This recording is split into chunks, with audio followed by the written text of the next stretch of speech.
পোশাক চেঞ্জ করলে যে মানুষ চেঞ্জ হয়ে যাবে তা না। যেরকম পোশাক ছিল ওইরকম থাকাই উচিত। আমরা দেখতে দেখতে এটা অভ্যস্ত হয়ে যাবে। স্বাগত জানাচ্ছি বাংলা অ্যাফেয়ার্সের নিয়মিত আয়োজন পাবলিক অ্যাফেয়ার্সে। সাথে আছি আমি এইচএম রাজীব সাকলাইন। 5 আগস্টের পর আইনশৃঙ্খলা পরিস্থিতি যেমন পরিবর্তন এসেছে, তেমনি সাধারণ মানুষের চোখে পুলিশের দৃষ্টিভঙ্গিরও পরিবর্তন এসেছে। ইতিমধ্যেই পুলিশের পোশাক পরিবর্তন নিয়ে চলছে নানা আলোচনা ও সমালোচনা। চলুন জেনে নেই সাধারণ মানুষের চোখে নতুন পোশাক কতটা গ্রহণযোগ্য।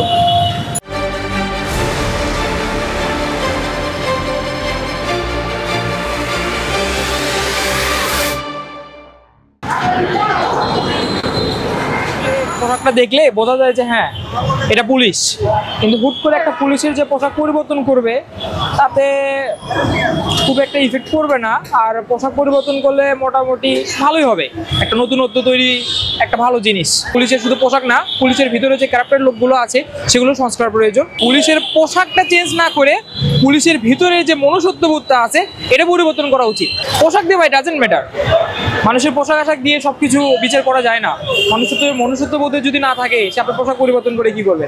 যেমন পোশাক আছে ভালো আছে, তো যে কোনো কিছুই মানে পোশাকে তো মানুষের জাস্টিফাই হয় না, মানে বেসিক্যালি জাস্টিফাই হয় ওর কাজের মাধ্যমে বা কর্মের মাধ্যমে। বলে নীল কালার থেকে এখন লাল কালার হয়ে গেলে বিষয়টা কিন্তু এরকম না যে লাল কালার হয়ে গেছে দেখে যে ওই পুলিশ অনেক ভালো কিছু করে ফেলবে বা কি আপনার দেশের জন্য অনেক কিছু করে ফেলবে, সেটা একদম রং। পোশাকে আমি মনে করি না দৃষ্টিভঙ্গি সাধারণ মানুষের কোনো চেঞ্জ হয়। একটাই কথা ধারা যে ওদের কর্মের মাধ্যমে বা ওদের যে অ্যাটেনশন গুলো তুলে ধরবে ওগুলোর মাধ্যমে ওদের দৃষ্টিভঙ্গি চেঞ্জ হবে। চেঞ্জ করলেই যে সব মানে সমাধান হয় তা তো না। পুলিশের প্রতি একটু ধারণা আগের থেকে কিছুটা হলেও চেঞ্জ হয়েছে, সবকিছু চেঞ্জ করা উচিত।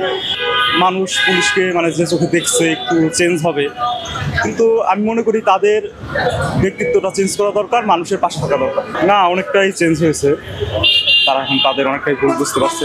জনগণের পাশে থাকবে সবসময়, জনগণকে সাহায্য করবে, জনগণকে প্রোটেকশন দিবে, এটাই চাই। প্রথম দেখতে একটু খারাপ লাগছে, কিন্তু পরে আমরা দেখতে দেখতে এটা অভ্যস্ত হয়ে যাবে। একটু তো চেঞ্জ হবে, আস্তে আস্তে পরিবর্তন আসবে। পুলিশ তো আগে সবাই জনগণ ভয় পেত, এখন তো আর ওই রকম ভয় পায় নাকি। পুলিশকে অনেক মারধর করা হয়েছে, তারপর তো তারা আর আগের মতো আর বিহেভ করে না। আমার মনুষ্যত্ব চেঞ্জ না করলে তো পোশাক যতই চেঞ্জ করুক, যদি আগের মতো আবার ব্যবহার করে, মানে জনগণের সাথে খারাপ দুর্ব্যবহার করে, তাহলে তো হবে না। সরকারের উচিত যারা কোনো ঘুষ খায়, তারপরে ঘুষ নেয়, ঘুষ দেয়, এগুলো এখন পরিহার্য করতে হবে, এইগুলো প্রশ্রয় দেওয়া যাবে না। যেরকম পোশাক ছিল ওইরকম থাকাই উচিত, ওটাই ভালো ছিল আর কি। মানুষের প্রতি আন্তরিকতা থাকলেই মনে করেন পুলিশ ভালো। পুলিশ তো এমনি খারাপ নয়, ওরা আশ্বাস দিচ্ছে তোমরা এই করো সেই করো, এই জন্য পুলিশ খারাপই করছে। তাছাড়া পুলিশ এমনি খারাপ না, পুলিশ হলো জনগণের বন্ধু, আমার বন্ধু, আপনার বন্ধু, সবারই বন্ধু। পুলিশকে ভালোবাসে, যেভাবে সেভাবে থাক, পুলিশ জনগণের জন্য কাজ করুক। পোশাক যেটা আছে সেটাই থাক, অযথা হয়রানি আর সবসময় করবো, এদের থামবে না। পোশাক পরিবর্তন করলে ওরা কি পরিবর্তন হইব? ওরা তো আর পরিবর্তন হইতেছে না। পুলিশের পোশাক চেঞ্জ করলে তো হবে না, মানুষের মন মানসিকতা চেঞ্জ করতে হবে। তাদের যদি মন মানসিকতা ভালো হয় তাহলে পোশাক চেঞ্জ করার প্রয়োজন মনে করি না আমরা। সরকারের অন্যদিকেই আপনার নজরদারিটা করার দরকার, কিন্তু পোশাক চেঞ্জ করলে যে মানুষ চেঞ্জ হয়ে যাবে তা না। এখন আগের থেকে পুলিশের আচার ব্যবহার পরিবর্তন আছে, কিছুটা একটু মোটামুটি ভালো আছে, কিন্তু সবাই তার সমান হয় না। তাদের মন চেঞ্জ করতে হবে আগে, আর মানুষের নিরাপত্তা দিতে হবে, দেশের আইন আরও সুন্দর করতে হবে, তাদের মানে কাজকাম আরও আপডেট করতে হবে, ভালো করতে হবে।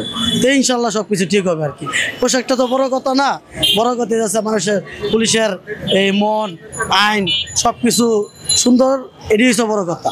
ওই আন্দোলনের পরেই তো ভালোবাসাটা কমছে, অনেক পুলিশ মারা গেছে, দেশের পরিস্থিতি বেশি একটা এখনও ভালো না। পুলিশই এখন বর্তমানে ভয়ে আছে এই অবস্থা। জনগণের পাশে থাকতে হবে, সাধারণ মানুষের পাশে থাকতে হবে, তাইলে ভালোবাসা, জনগণ পুলিশকে ভালোবাসবে, পুলিশ জনগণকে ভালোবাসবে। পুলিশ আর জনগণের এতটা একটা ভালোবাসা না এখন। দেশটা আসলে বড় বিষয় না, আসলে হলো তাদের হচ্ছে নীতিগত পরিবর্তন আনতে হবে। আর পুলিশের ভালো ভালো কিছু কাজ করে জনগণের সাথে মিশতে হবে। ঘুষ নিচ্ছে, জায়গায় জায়গায় চাঁদা নিচ্ছে, হামলা হচ্ছে, মামলা হচ্ছে জায়গায় জায়গায়, তারা সুষ্ঠু তদন্ত করতেছে না, এখনো পক্ষপাতিতা করতেছে। পুলিশের পোশাক পরিবর্তনে যে মানুষের আস্থাটা ফিরবে এরকমটা সেটা নয়। যারা জড়িত ছিল অকারণে তাদেরকে আগে শাস্তির আওতায় আনতে হবে, তারপরে নতুন নিয়োগ দিয়ে তারপরে মানুষের মাঝে মানে পুলিশের সাথে বন্ধুত্বতাপূর্ণ একটা সম্পর্ক হবে। মানুষের জানমাল নিরাপত্তার দায়িত্ব হচ্ছে পুলিশের, সেটা এখন পুলিশ দিতে পুরোটাই ব্যর্থ। পুলিশের পোশাক চেঞ্জ হওয়ার চাইতে জরুরি হচ্ছে পুলিশের নীতি নৈতিকতা চেঞ্জ করা, পুলিশের আচরণ চেঞ্জ করা। পুলিশ হচ্ছে জনগণের বন্ধু, জনগণের সেবক। আমাদের সুরক্ষা দেওয়ার জন্য পুলিশ কাজ করবে। এখন পুলিশের যে স্বৈরাচারী মনোভাব, যে পুলিশের যে একটা মাফিয়া মনোভাব, সেটা কমানোর জন্য পুলিশের কাজ করা উচিত। পোশাকটা কোনো ব্যাপার না, পোশাক চেঞ্জ হলে তাদেরকে যেই পোশাকে দেখতাম এখন হয়তো বা একটা নতুন পোশাকে দেখতে পারবো, কিন্তু আচরণবিধি যদি এক থাকে, তাদের যদি আচরণে কোনো পরিবর্তন না আসে, তাহলে যেই আগেও যেরকম ছিল এখনো ওইরকমই থাকবে। বর্তমান সরকারের উচিত রাষ্ট্রের সংস্কারের দিকে মনোযোগ দেওয়া। পুলিশের পোশাক পরিবর্তন করাটা অতিরিক্ত জরুরি বলে আমরা মনে করি না। অসাধু যেই পুলিশগুলো যারা স্বৈরাচার সরকারের কথা শুনে যারা কাজ করছে, যারা স্বৈরাচার সরকারের পক্ষে কাজ করেছে, তাদেরকে আমার মনে হয় তাদেরকে ডিপার্টমেন্ট থেকে বাদ দিয়ে দেওয়া উচিত। নতুন পোশাকে পুলিশের কাজ কতটা আধুনিক ও আস্থার প্রভাব রাখবে তা এখনও প্রশ্নের মুখে। তবে সাধারণ মানুষের চাওয়া শুধু পোশাকেই নয়, বদলাতে হবে আচরণ, আস্থার মান ও দায়িত্ববোধ। H M Rajib Saklain, Bangla affairs, Dhaka.